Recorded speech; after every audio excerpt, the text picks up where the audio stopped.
Lakini mimi siku zote nilikuwa naongozwa na neno moja tu, ya kwamba hata kama nitafeli masomo yote, ni lazima hesabu, basic mathematics pamoja na physics lazima niweze kuperform hata iweje. Nikasema ya kwamba siwezi kusoma masomo mengine yote, nitasoma tu masomo neno la Mungu. Lakini kwa baadaye nikasema haistahili, watu watanicheka. Mchungaji ambaye anajulikana kwa wanafunzi, kwa walimu, kila siku ananisema, je, nikifeli itakuwa ni jambo ambalo kweli itakuwa ni aibu. Nikasema sawa. Mtihani wa kwanza ukafika civics. Nilivyofanya mimi kawaida yangu kipindi nasoma nilikuwa naanza kwenye maswali ya hisi. Siwezi kuanzia sijui hamna. Nikaanza swali la kwanza sijui nilikuwa nasema sijui nini. Nikaenda chaka. Kasema kwisha. Kasema asante. Hiyo ni siku ya kwanza, ni somo la kwanza. Nikasema sasa hivi mimi siwezi kufanya tena mtihani, bali subiria tu kusema tena wa physics, basi niende nyumbani nikajiandae na mambo mengine yatakayoendelea. Mungu atajua sehemu ambapo nitakaa. Hata kama wazazi walitoa hela zao za tuition kusoma, hapana, maisha ni magumu. Kwa hiyo unapoingia kwenye chumba cha mtihani, lazima kwanza uweze kupunguza pressure. Pressure ndio jambo la kwanza na washauri wanafunzi. Mimi matokeo yalivyotoka, nilienda tu kuangalia tu physics. Je, physics imepata ngapi? Wala mimi nilifika tu nikamwambia mwenye simu, angalia namba 53. Teremsha kidogo kaitafuta physics. Kukuta physics F. Nikasema haleluya, kazi kwisha. Nikasema sina hitaji jingine katika maisha yangu, nimeisha. Na nilikuwa ni mambo ya kweli kwenye somo la physics. Kila mmoja alikuwa ananiogopa, lakini next F.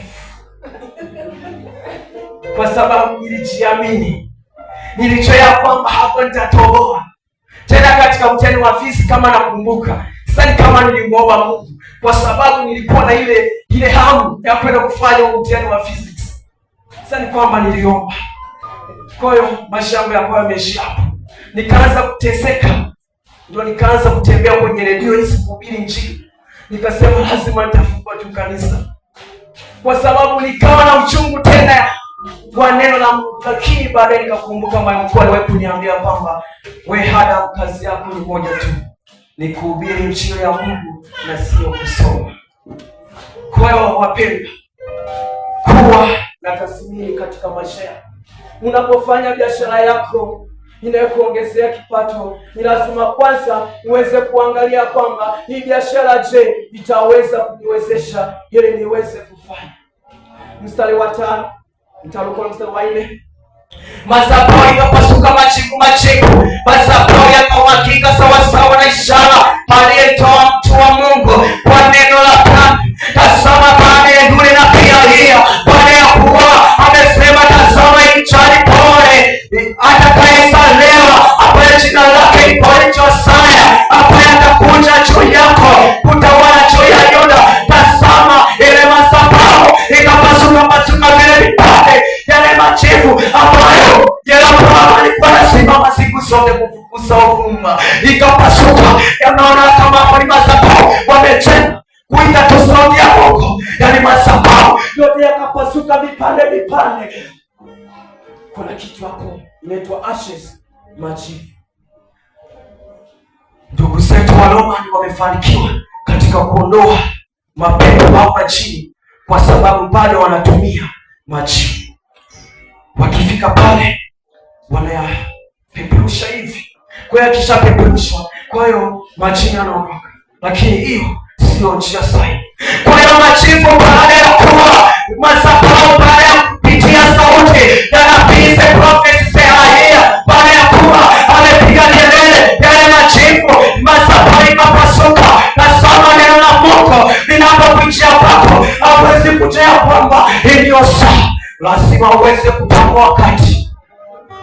Jambo jingine naongezea hapo, tambua wakati ambao unaofanya. Usije ukatambua wakati watu wengine, lakini wakati wako ukaweza kukushinda. Unaweza ukajiingiza katika maisha yako, hapa ni maisha ya kale, ukawa kila siku unasimama kushauri ndogo, lakini wewe kunyoma ukiangalia matendo yako sio mazuri. Matendo yako yanaenda pekee, matendo yako yanaelekea jehanamu, matendo yako yanaelekea babaya. Ni lazima uweze kutambua ya kwamba maisha yangu, je, siku nikifa, je, matendo yako yataelekea wapi? Je, maisha yako yatakuwa ni wapi? Ni lazima uweze kujisaidia mbele za Mungu. Ni lazima uweze kutii sauti ya Mungu. Lazima uweze kutii sauti ya Mungu. Ndio jambo la pekee. Hata kama ni mtoto mdogo, hata kama ni chizi, amekuja kwako akasema nimetumwa na Mungu kwa ajili ya kufanya neno. Hiyo neno mwombe Mungu akujulishe, je, ni neno, je, ni la ukweli, je, ni neno, je, lina nini ndani yake? Lazima uweze kutoa, lazima uweze kujisairisha mbele za Mungu, lazima uweze kuweka maisha yako mbele za Mungu, lazima uweze kuchukua mwili wako. Unasema ya kwamba NSS pale nimeweka kwa ajili yako Yesu Kristo, kwa ajili ya kufanya huduma yako. Mstari wa 6 Luka, tutamalizia mstari wa 7 kulingana muda wetu.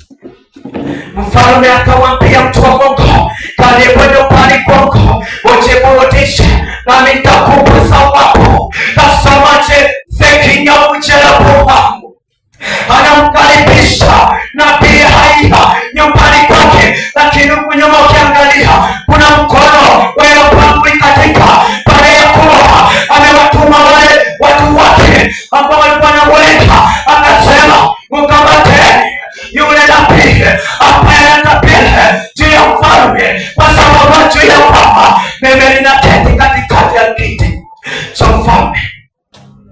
Yeroboamu when Shetani alipo unyoosha mkono wake, ule mkono unakatika kwa sababu ya sauti akalia watu wa zamani kupitia tunda la Mungu. Ni mkono unakatika. Yeroboamu, je, wewe una mkono gani ambao unaweza kusumbua? Je, mkono wako ni wa wizi? Je, mkono wako ni wa ubaka? Je, mkono wako ni wa uvivu katika kufanya utumwa? Je, mkono wako ni mkono ambao unafanya huduma ya Mungu isiende mbele? Mkono wako ni mkono ambao unasababisha matatizo kutokea ndani ya kanisa. Mkono wako ni mkono pengine ni mkono ambao unasababisha maendeleo katika familia ya ndugu yako, ya jirani yako yasiende mbele. Huo mkono ukati Yeroboamu, ule mkono wake, mkono wa kujipatia sifa ya kwamba mimi I stood in this Lord but is the chair of the king of Jordan. Ule mkono unakatika. Je, wewe ni mkono gani ambao leo unaona kusumbua mbele za Mungu?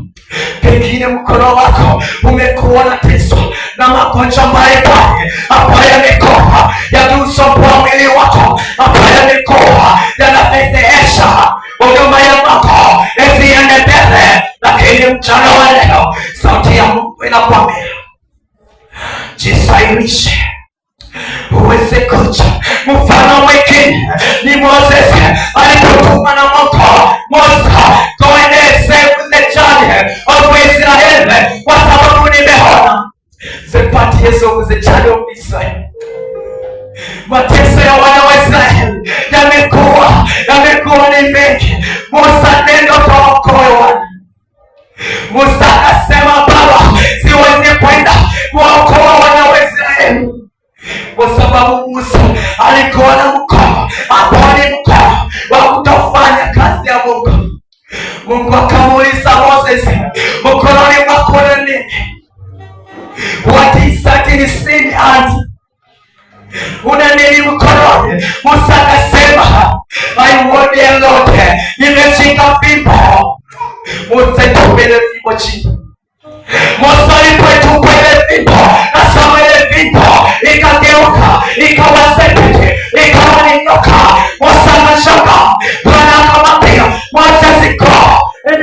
Genesis 7. Ukaguse mkia wa ile nyoka. Na ile nyoka ikageuka tena. Ikawa ni fimbo. Kuna mkono kali ambao unakusumbua katika maisha yako. Umelaumiwa sana. Watu wamekudhulumu. Pengine umepitia matatizo mbalimbali. Lakini mchana wa leo sauti ya Mungu inakuita uweze kusogea mezani pake kwa ajili ya kuweza kujisahilisha, kwa ajili ya kuweza kumrudisha Bwana. Naomba tuweze kusimama na kwa watu ambao mmeweza kuguswa kupitia neno la Mungu, muweze kupiga hatua mbele. Useme ya kwamba mimi Baba nimepitia mambo mengi, nimepitia mkono wako umekuwa haustahili mezani pako, mkono wako umemwaga damu nyingi. Baba, leo inakuja kwako, mkono wako umekuwa ni wa mashaka katika kufanya kazi ya Mungu. Mkono wako umemsababisha leo watu wanakulamu. Lakini mchana wa leo Bwana anakuita, mpendwa kaka, dada, matatizo yako yaweke kwa Yesu. Karibu ipashi wa Mungu. Haleluya. Nikusifu kwa uzuri wako, kwa uzuri wako.